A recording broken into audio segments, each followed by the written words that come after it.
ദുരന്തബാധിതരോട് അനീതിയോ?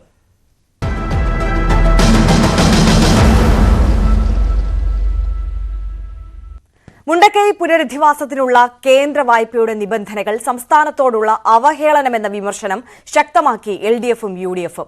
കേന്ദ്ര സർക്കാരിനെതിരെ സംസ്ഥാന സർക്കാരിനൊപ്പം യോജിച്ച സമരത്തിന് തയ്യാറാണെന്ന് KPCC അധ്യക്ഷൻ K. സുധാകരൻ. സമയപരിധി നീട്ടിക്കിട്ടാൻ സംസ്ഥാനം കേന്ദ്രത്തെ സമീപിക്കണമെന്ന് BJP സംസ്ഥാന പ്രസിഡന്റ് K. സുരേന്ദ്രൻ പറഞ്ഞു.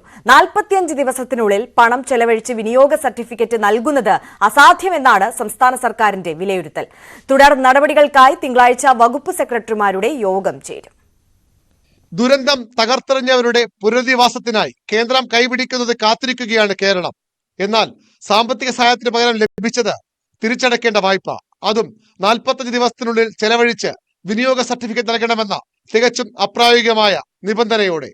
കേന്ദ്ര സമീപനത്തിൽ കടുത്ത പ്രതിഷേധമാണ് സംസ്ഥാനത്ത് BJP ഒഴികെയുള്ള രാഷ്ട്രീയ പാർട്ടികൾക്ക്.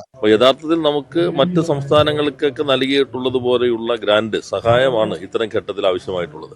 വായ്പ എന്ന രൂപത്തിൽ നൽകുന്നതല്ല ഇത്തരം ദുരന്ത സന്ദർഭങ്ങളിൽ യൂണിയൻ ഗവൺമെന്റ് സ്വീകരിക്കേണ്ടത്. നാട്ടിലെ ജനങ്ങളുടെ ഒരു പ്രധാനപ്പെട്ട പ്രശ്നത്തിൽ കുറെ കൂടി ശരിയായിട്ടുള്ള സമീപനം യൂണിയൻ ഗവൺമെന്റിൽ നിന്ന് ഉണ്ടാകണമെന്നാണ് ഞങ്ങൾ ആവശ്യപ്പെടുന്നത്. സാധാരണ സംസ്ഥാനങ്ങളിലേക്ക് കൊടുക്കുന്നത് സ്പെഷ്യൽ ഫിനാൻഷ്യൽ അസിസ്റ്റൻസ് ആണ്. 590 കോടി രൂപയുടെ 50 വർഷത്തേക്കുള്ള കടമായിട്ട് തരിക എന്ന് പറഞ്ഞാൽ കേരളത്തെ അപമാനിക്കുന്നതിന് തുല്യമാണ്, പരിഹസിക്കുന്നതിന് തുല്യമാണ്, കേരളത്തോടുള്ള പൂർണ്ണമായ അവഗണനയാണ്. സംസ്ഥാന സർക്കാരിനൊപ്പം യോജിച്ചൊരു സമരവുമായി മുന്നോട്ട് പോകുമ്പോൾ ഉറപ്പായിട്ട് ആവശ്യത്തിന് ഞങ്ങൾ പോകും. അവരുള്ള വീടും ഉള്ളതെല്ലാം എല്ലാ സമ്പാദ്യവും നഷ്ടപ്പെട്ടവരാ. അവരെ സഹായിക്കുന്നില്ലെങ്കിൽ പിന്നെ എന്ത് രാഷ്ട്രീയം, എന്ത് ജീവിതം, എന്ത് പൊതുപ്രവർത്തനം? എന്നാൽ വലിയ സഹായമാണ് കേന്ദ്രത്തിൽ നിന്ന് ലഭിച്ചതെന്ന അഭിപ്രായമാണ് BJPക്ക്. രാഷ്ട്രീയം പറഞ്ഞ് ഉറങ്ങിക്കിടക്കാതെ അത് ചെലവഴിക്കുകയാണ് വേണ്ടതെന്ന് സർക്കാർ ഉപദേശിക്കുകയാണ് BJPയുടെ സംസ്ഥാന അധ്യക്ഷൻ K. സുരേന്ദ്രൻ. 50 വർഷത്തേക്കുള്ള പലിശരഹിത വായ്പയാണ്.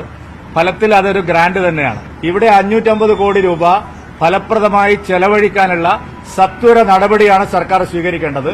അതുകൊണ്ട് സർക്കാർ കിടന്നുറങ്ങാതെ രാഷ്ട്രീയ പ്രചരണം നടത്താതെ ഇപ്പൊ കിട്ടിയ പണം ഉപയോഗിച്ച് വയനാട് ജനതയെ പുനരധിവസിപ്പിക്കണം. രാഷ്ട്രീയ വിമർശനം ഉയർത്തുമ്പോഴും കേന്ദ്രത്തിൽ നിന്ന് കൂടുതൽ സഹായവും പരിഗണനയും കേരളം ഇപ്പോഴും പ്രതീക്ഷിക്കുന്നു. വായ്പയുടെ വിനിയോഗത്തിന് കൂടുതൽ സമയം തേടി കേരളം കേന്ദ്രത്തെ സമീപിച്ചേക്കും. കേന്ദ്ര വായ്പയായ 529 കോടി ചെലവിടേണ്ടത് വിവിധ വകുപ്പുകളിലായാണ്.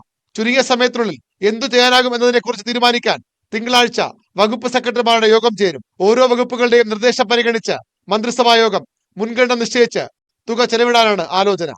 ന്യൂസ് 18 തിരുവനന്തപുരം.